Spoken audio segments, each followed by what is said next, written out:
आज हमने उपमा बनाया है। इतना ही दानेदार और सॉफ्ट उपमा बनकर रेडी हुआ है।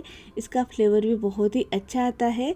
तो इस रेसिपी पे मैं आपके साथ बहुत सारे टिप्स और ट्रिक्स शेयर करूँगी, जिससे उपमा दानेदार भी बनेगा और सॉफ्ट भी बनेगा। और अक्सर उपमा जब गर्म रहता है तब इस तरह से खिला खिला और दानेदार नहीं दिखता है, चिपचिपा दिखता है। और जब वो ठंडा हो जाता है उस समय ये दानेदार होता है। तो आप इस तरह से अगर उपमा बनाते हो तो ये गर्मा गर्म भी इसी तरह से खिला खिला और सॉफ्ट उपमा खाने में लगेगा। उपमा में हमें कितना पानी डालना है ये भी बहुत ज़रूरी रहता है। तो अगर आपको मेरी रेसिपी पसंद आती है तो रेड बटन दबाकर मेरे चैनल को सब्सक्राइब ज़रूर कीजिएगा और साथ ही बेल आइकन दबाना बिल्कुल ना भूलिएगा। तो देखिए, उपमा बनाने के लिए हमने लिया है 1 कप इतनी सूजी। इसे सूजी या रवा कहा जाता है। तो हमें दानेदार सूजी लेना है। जो मोटी वाली सूजी रहती है ना, उसी का हमें यूज़ करना है। इसी तरह का सूजी का यूज़ कर रेस्टोरेंट स्टाइल उपमा बना सकते हैं। तो 1 कप हमने सूजी ली है और इसी कप से नापकर हमें पानी भी लेना होगा। तो इसे हम साइड में रख देते हैं। तो ये उपमा हम टमाटर के साथ बना रहे हैं, पर अगर आप टमाटर नहीं पसंद करते उपमा में तो आप स्किप कर सकते हैं। पर अगर टमाटर के साथ बनाते हो तो किस तरह से बनाना है वो देख लेते हैं। तो देखिए, टमाटर को हमें इस तरह से कट करना है। जो बीज के बीज है ना, उसे हमें नहीं लेना है, बस साइड से हमें इस तरह से कट कर लेना है। उपमा में टमाटर डालने से टमाटर पूरी तरह से गल जाते हैं। तो हमें किस तरह से टमाटर डालना है जो गले ना, दिखने में अच्छी दिखे और अपना स्वाद भी छोड़े। तो देखिए, इस तरह से हमने कट कर लिया है। जो बीज का पोर्शन है ना, उसे हम हटा देते हैं। तो टमाटर को हम कट कर लेते हैं। तो जितनी बड़ी हमने सब्जियां कट करके रखी है उतना ही बड़ा हमें टमाटर को कट कर लेना है। टमाटर के साथ बनाया हुआ उपमा स्वाद में ज़्यादा अच्छा बनता है। तो देखिए, इस तरह से हमने टमाटर को कट करके रख लिया है। 1 कप सूजी के लिए हमें मीडियम साइज़ का टमाटर लेना होगा। टमाटर ज़्यादा कच्चा भी ना हो और ज़्यादा पका हुआ भी ना हो। तो इस तरह से कट कर लिया है। और साथ ही हम ले रहे हैं दालें। तो जो उपमा का स्वाद है ना, वो इन्हीं दालों से आता है। तो हमें उड़द की दाल लेना है 1 चम्मच और उसी के साथ मैं ले रही हूँ चना की दाल। तो यही दाल का यूज़ कर हम साउथ इंडियन स्टाइल परफेक्ट उपमा बना सकते हैं।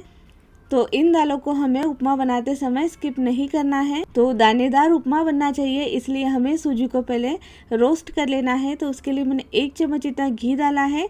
आप चाहो तो तेल के साथ में भी सूजी को रोस्ट कर सकते हो।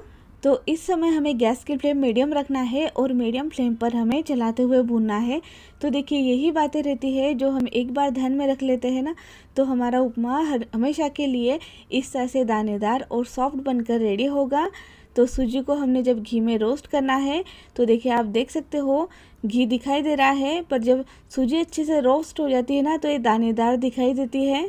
बस इतना ध्यान रखना है कि सूजी पे कलर नहीं चढ़ना चाहिए, ये दानेदार हो जाना चाहिए। यानी सूजी का दाना दाना अच्छे से भून जाना चाहिए और इस तरह से सूजी हो जाना चाहिए। इसमें हमने जो घी डाला था वो पूरी तरह से सूख चुका है, सूजी ने घी पी लिया है। तो देखिए, इस तरह से सूजी जब हो जाए ना, तब तुरंत ही हमें इसे निकाल लेना है। अगर हम इसे कढ़ाई में छोड़ते हैं तो ये नीचे से कलर पकड़ना चालू कर देती है। तो देखिए, इस तरह से हमने इसे निकाल लिया है। और साथ ही हमने कढ़ाई में 2 बड़े चम्मच घी का यूज़ किया है। उसी के साथ मैं डाल रही हूँ मूँगफली। मूँगफली को चलाते हुए भूनते हैं। मूंगफली अच्छे से कुरकुरी हो जाए तब तक हमें भूनना है। इसका हल्का सा कलर चढ़ जाए तब तक हमें इसे चलाते हुए भूनना है। उपमा में आप और भी ड्राई फ्रूट इसमें ऐड कर सकते हैं, जैसे बादाम ऐड कर सकते हैं। मैं इस उपमा में काजू ऐड कर रही हूँ। तो जब मूंगफली इस तरह से भून जाए ना, उस समय हमें इसमें काजू डालना है। काजू तुरंत ही भून कर रेडी हो जाते हैं, इसलिए हमें लास्ट में इसमें ऐड करना है। और बस 2 से 3 मिनट के लिए चलाना है और तुरंत ही इसे निकाल लेना है। काजू का कलर इस समय हल्का लग रहा होगा, पर ये निकालने के बाद में भी इस पर कलर चढ़ता रहता है। तो देखिए, इसे हमने निकाल लिया है। और उसी घी में हमें ऐड करना है राई। राई हमें लेना है आधा चम्मच। जब घी अच्छे से गर्मा गर्म रहता है ना, उसी समय हमें राई डालना है, जिससे राई डालने के बाद तुरंत ही फूटने लगती है। उपमा है, इसका तड़का अच्छा बनता है ना, तो उपमा में स्वाद बहुत अच्छा आता है। साथ ही हम दालें इसमें डाल रहे हैं, चना दाल, उड़द की दाल हमने डाला है। और इस समय गैस की फ्लेम मीडियम पे रखी है। दालें तुरंत ही कलर पकड़ लेती है। ये हल्का सा कलर पकड़े ना, उस समय हमें इसमें ऐड करना है हरी मिर्च। 3 से 4 हमें हरी मिर्च लेना है। और साथ ही इसमें ऐड करे हो करी पत्ता। करी पत्ता से बहुत ही अच्छा स्वाद आता है उपमा का। और सभी चीज़ों को हम अच्छे से कुरकुरा होने तक भून लेते हैं। और जब करी पत्ता अच्छे से कुरकुरा हो जाए ना, उस समय हमें इसमें ऐड करना है। तो एक बड़ा कटा हुआ प्याज में ऐड करे हूँ। प्याज को हमें बिल्कुल बारीक कट कर इसमें ऐड करना है, जिससे उपमा खाने में सॉफ्ट लगता है। इसमें प्याज बड़ा बड़ा नहीं दिखाई देता है। किसा हुआ अदरक ऐड कर रही हूँ। एक छोटा सा टुकड़ा मैंने अदरक का पीस लिया है और इसे भी हम प्याज के साथ चलाते हुए भूनते हैं। प्याज पर कलर नहीं चढ़ना चाहिए, इस बात का ज़रूर ध्यान रखिएगा। प्याज सॉफ्ट से गल जाए और ये अच्छे से ट्रांसफर हो जाए, तब तक ही हमें इसे चलाना है। और उसी के साथ मैं इसमें ऐड करे हूँ गाजर। एक छोटा कटा हुआ गाजर मैं ऐड करे हूँ। गाजर को पकने में थोड़ा समय लगता है, इसलिए हमने पहले इसमें ऐड कर दिया है। इस समय गैस की फ्लेम मीडियम रखी है। मीडियम फ्लेम पर हम इसे चलाते हुए भूनते हैं। 2 से 3 मिनट के लिए चलाने के बाद हमें इसमें ऐड करना है ग्रीन पीस। तो मैं पैकेट के ग्रीन पीस यूज़ कर रही हूँ, इसलिए ये बॉईल किए रहते हैं, इसे बॉईल करने की ज़रूरत नहीं रहती है। तो देखिए इस तरह से हमने लिए हैं और इसे हम चला लेते हैं। पर अगर आप फ्रेश ले रहे हो तो आप इसे कुक कर इसमें डाल सकते हैं। तो इसे चलाने के बाद अब हम इसमें ऐड करते हैं टमाटर। टमाटर हमें लास्ट में ऐड करना है, जिससे ये ज़्यादा गले ना और ज़्यादा सॉफ्ट ना हो, बस अपना एक हल्का सा एक स्वाद इसमें छोड़े। तो देखिए इसे 2 से 3 मिनट के लिए हमने चला लिया है और उसी के साथ हमें इसमें ऐड करना है पानी। सभी सब्जियों को हमने अच्छे से भून लिया है, मसालों को भून लिया है, तो हम पानी ऐड करते हैं। तो 1 कप हमने सूजी ली थी, तो हम 2 कप इसमें पानी ऐड करते हैं। पानी हमने ठंडा ही लिया है, यानी नॉर्मल पानी हमने लिया है, गरम कर नहीं लिया है।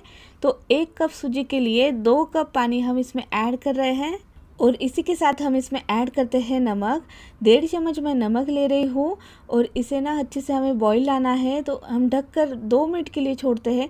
जब इसमें अच्छे से एक बॉईल आ जाए ना, उस समय हमें इसमें ऐड करना है नींबू का रस। आधा नींबू का रस ऐड करना है, उससे ज़्यादा नहीं ऐड करना है। नींबू का रस डालने से उपमा है खिला खिला बनता है और टेस्ट भी बहुत अच्छा हो जाता है। और साथ ही हम इसमें घी भी ऐड करेंगे। आप चाहो तो इस समय बटर भी ऐड कर सकते हैं, बहुत ही अच्छा लगता है। बटर हम इस समय ऐड करते हैं तो देखिए अच्छे से बॉईल आ रहा है। तो अब हम इसमें सूजी ऐड कर रहे हैं।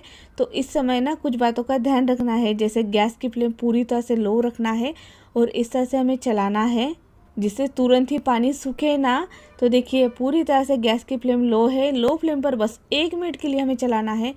तो अब हमें क्या करना है, इसे ना एक बार चला लेना है, ज़्यादा चलाने की ज़रूरत नहीं है इस समय। और इस समय हम इसमें ऐड करते हैं जो मूंगफली हमने फ्राई करके रखी है, वो ऐड कर देते हैं और बस लीड लगाना है हमें इस समय। और कटा हुआ धनिया डालकर मैं इस पर लीड लगा रही हूँ और 2 से 3 मिनट के लिए हमें छोड़ना है बिल्कुल लो फ्लेम पर, जिससे सूजी का दाना फूलने लगता है, दानेदार सूजी का उपमा बनता है। 2 मिनट के बाद छोड़ने के बाद अब हमें क्या करना है, बस इसे 1 से 2 बार चला लेना है। जो नीचे का उपमा है उसे ऊपर कर लेना है। देखिए इस तरह से, ज़्यादा मैं नहीं चला रही हूँ, बिल्कुल हल्के हाथों से हमें चलाना है। सूजी को इस तरह से डालने के बाद आप जितना चलाते हो उतना ही ये चिपचिपी हो जाती है। तो अब हमें क्या करना है, देखिए बस एक बार इस तरह से हमने कर लेना है और इसे ना लीड लगा के वापस से हमें 2 मिनट के लिए छोड़ना है, जिससे ऊपर का जो सूजी का कच्चे दाने थे वो भी नीचे चल जाए और स्टीम में अच्छे से हो जाए। तो 2 से 3 मिनट के बाद एक बार और चेक कर लेते हैं। तो देखिए इस समय सूजी का उपमा बनकर रेडी है। तो आप देख सकते हैं गर्मा गर्म उपमा है, पर इसमें कितना बढ़िया से दानेदार सूजी का उपमा बनकर रेडी हुआ है। ये उपमा बहुत ही स्वादिष्ट, सॉफ्ट और चिपचिपा से नहीं बनता है। इस तरह से उपमा बनाते हो तो ये बहुत ही अच्छा बनता है। ये उपमा की परफेक्ट रेसिपी है। मैं बहुत सालों से इसी तरह से उपमा बनाती हूँ और बहुत ही अच्छा बनता है। इसका दाना खाने में बहुत ज़्यादा सॉफ्ट लगता है। सूजी का उपमा बनाते समय बस कुछ बातों का हमें ध्यान रखना है, जैसे कि सूजी हमें किस तरह से भूनना है, इस बात का ज़रूर ध्यान रखिएगा। और साथ ही हमें पानी कितना डालना है, पानी डालने के बाद, सूजी डालने के बाद सूजी को किस तरह से कुक करना है, ये भी बहुत इंपॉर्टेंट है। पूरी रेसिपी फॉलो कर एक बार उपमा बनाकर देखिए, परफेक्ट उपमा आपका बनकर रेडी होगा। इस उपमा के साथ में नारियल की चटनी या जो हम इडली डोसा वाली चटनी रहती है ना, उसके साथ तो ये उपमा बहुत ही ज़्यादा टेस्टी लगता है। रेसिपी पसंद आई है तो वीडियो को लाइक और चैनल को सब्सक्राइब करना बिल्कुल ना भूलिएगा। मिलते हैं नई रेसिपी के साथ। Thank you for watching my video.